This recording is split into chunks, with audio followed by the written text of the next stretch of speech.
O'tgan safargi AI debman. O'zmakka qilingan seriyal sistemani ko'rib chiqamiz. O'zi bitta ikkita kamchiliklari bor va bu yoqda ham bor даже. Davom etish, men hozircha statik qilib turibman ma'lumotlarni. Kirdik. Bu yoqda bloklangan bo'ladi. Bosh sahifadan boshlab ma'lumotlar ko'rinmaydi. Bu yoqda blokni ochish bo'lsa ishlamaydi. Sotuvga kelganda bloklab ketish kerak. Bloklab ketgandan keyin masalan adminni parolini tersa, admin mana shuni o'zi ko'radi. Masalan, sotuvchi parolini tersa, sotuvchi bo'limi ochiladi faqat. Общий admin ochsa, общий pulni ochiladi.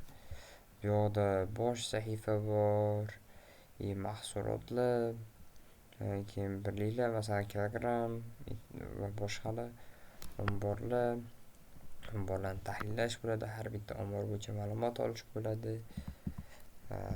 Buni bitta xozmakka emas, boshqa soha bo'yicha ham ishlatsa bo'laveradi.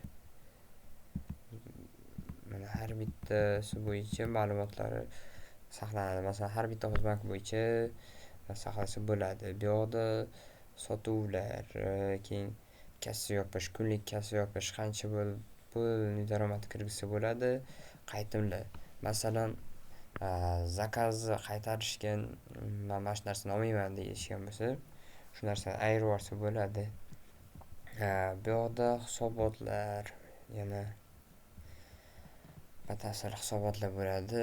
7 kunlik, 30 kunlik va hokazo.